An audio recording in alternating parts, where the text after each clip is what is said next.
Mermaid Podcast. Yeah, do you want some stickers? I did, thank you. My favorite TV show. Awesome. I love it. That's so cool. If you have kids, I have more. I don't know if you want Hi. Hi. Do you want me to start again, or do you want to? Okay, great. Well, I love the world that you have created, and what people are asking a lot about is whether or not we're going to see more stuff underwater when the mermaids are coming, and also how you create the society that the mermaids come from and what inspires you for that. Oh, big questions. Yeah. Yes, we will definitely go underwater. There's obviously been a hunger for that, Yeah. with the fans, Yeah. and we're bringing more mermaids onto land. So we'll tell a lot of those stories and kind of Yes. learn how the society works on land, and then in the back half of the season, we're going to get to go a little bit underwater. Yeah. They'll be very happy to hear Yes. that. Good. So both. Yeah. Yeah. First they're stuck on land for a little Yeah. while. That's the first 8 episodes, but then Okay. that's where we're going. See more? Okay. And when they're on land, still always trying to find those moments that Yeah. are really unique, like the transformation moments, stuff that we haven't seen before that we can show. And there was a moment where Ren asserted dominance at the end of near the end of season 2, and I was very curious about like the hierarchy of their culture and where you might have been inspired for that.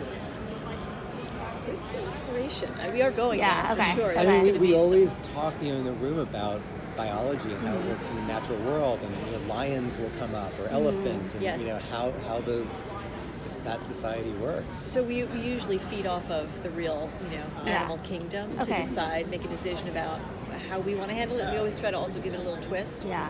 or take different ideas. So it's a myth of animal and mythical. Yeah. Okay. And the idea that it's a matriarchal society, and what that means as they come onto land and are now in our society, Yeah. and what they learn from that, and it's just really interesting stuff. to Tag play teaming with. off of that, we're at Comic-Con, which is a superhero, and heavy. And every superhero has a purpose at its time.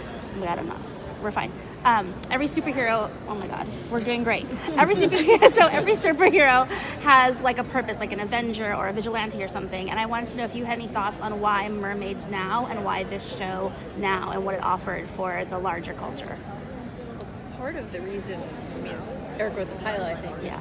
jump in on this too, is that the why now is that the world is changing, and global warming has changed the oceans. So that's really the why now of our story.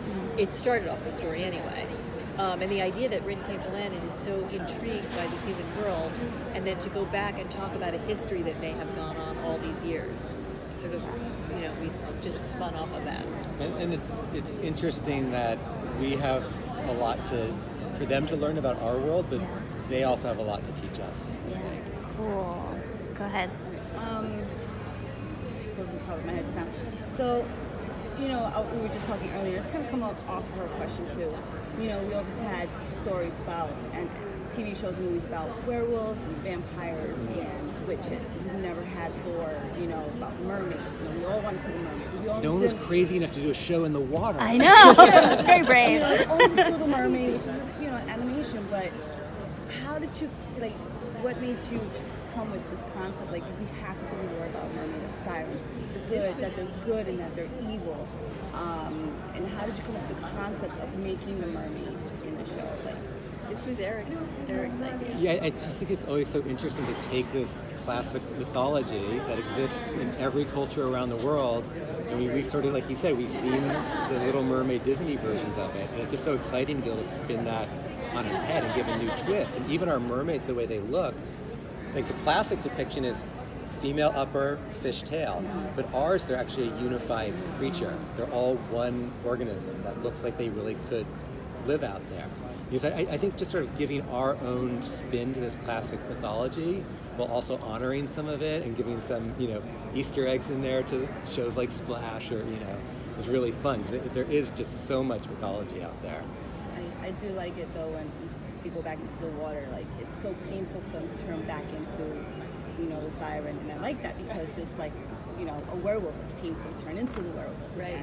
And vampires, whatever. But No, but American Werewolf in London was a huge inspiration for that, and awesome. yeah, I mean, that's one of the great transformation sequences in film history. Yes, They did it it is. practically, which is amazing. It is. I have another question.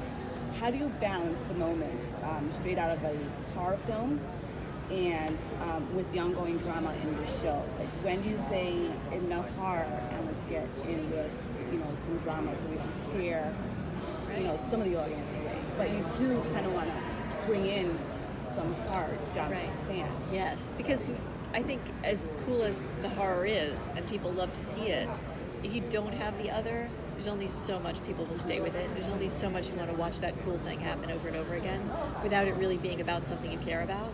So the way that we generally balance it is to find some really cool moments that we'd like to do, then really start to think about building story that's meaningful to get there. And we sit around the writers' room just talking about what the great balance would be. So far, I think we've found a good balance. But again, the fans are very interested in the world under the water. So that's something that we think more about. What is it about that world that we would like to show and say? So we'll do a lot more of that in season 2.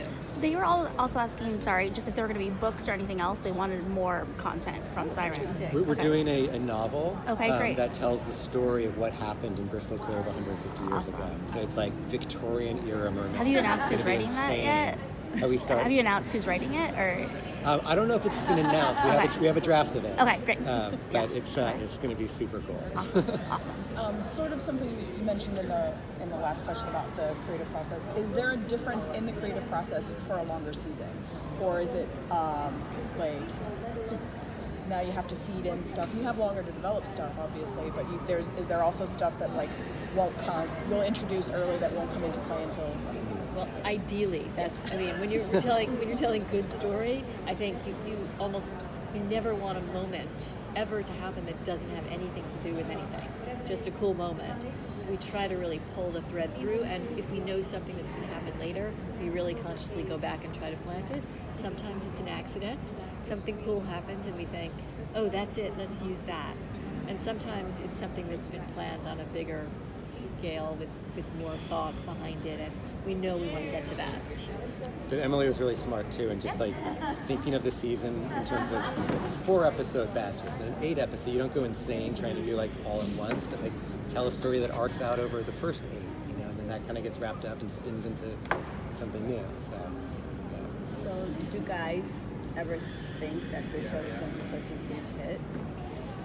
Like when you thought about it, writing it, the first draft, and it's like, let's see where this goes. Well, you must have felt like there was something. You dream. The pilot, it always felt like it had big scope to it and felt like kind of like a movie in a way, and it always felt really exciting. But then you're so in it that you don't really step back to wonder like how it's going to do. You're just trying to keep it going. Yeah, but it's been really exciting to see the response. Definitely. So we can continue to see how the Siren written song continues to have an effect on Ben especially, and go more into that. Yes, it's a big story coming up actually, that Siren song, and not just how it affects Ben, but others, and also how it affects the mermaids when they do it. And so the Siren song becomes, because it's huge in the mythology of mermaids, and so we're very interested in it. So we're going to tell a lot of story about it. Besides Maddie's mom joining this season, are there any other new characters that you can tease that we can expect coming to season 2? More mermaids. They're coming. Yeah, so they do. Some of the characters get a little bit more developed than others. Some you've seen before, so they're a little bit more advanced as well. And Helen has her own sort of encounter with others like her, and so those are new characters as well. And we also set up at the end, Calvin makes that call to the reporter. We kind of forget about it, and then the reporter shows up. Right. So danger's coming. Yes. Are we going to see any more of the Haida and any of how that mythology plays in as well? Yeah. We do love the Haida culture, Yeah. and we speak about it. We don't go too far into it. Dale has some Haida background, and so he is always sort of the representative of, the mythology and kind of the cultural meaning behind things. So there's a little bit more of that as well in his story. Yes. Hi. I have more. Okay, great. Yes. No, I did. I'm like, great, I have got you. Well, I wanted to know a little bit about the difference between adapting a story for water or land and what you have to take into account with your storytelling for filming logistics. Yes. Yeah. Money. Yeah. For one. It's very complicated, obviously. We have a giant tank that everybody gets into and has to. So it takes them days to put it up and fill it and do all of that kind of thing. So we try to what they call cross-board. When we know 2 or 3 episodes that have those water moments in them, we try to shoot them all at one time. It's like that, and costuming and things. Visual effects, obviously, huge. But I think story-wise, it actually plays to our advantage. It's like Jaws, where it's like the less you see the shark, the scarier it gets. Right. You know, so it's like we love having these moments where you're like really looking forward to like that great transformation moment or seeing them. Yeah. And so to be able to kind of sprinkle those throughout, I think just creates a real hunger for those. Yeah. That's I have a question for you. Yeah. How did you get into mermaids?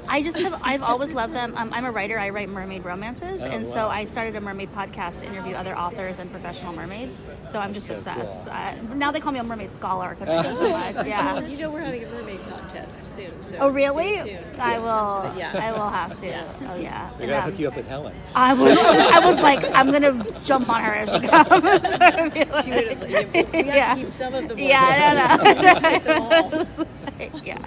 No, I'm just into it. That's great. Yeah. Yeah. It's become like a real like it's not even subculture anymore. It Right. feels like part of the yeah. culture almost. I, you know? I predict by like next year it'll be all mermaids down there. Like Yeah. it's creeping in, but Yeah. That's great. Yeah. Cool. Okay. Thank you guys so Thank much. you. Appreciate Thank it. you. Thank you. Bye.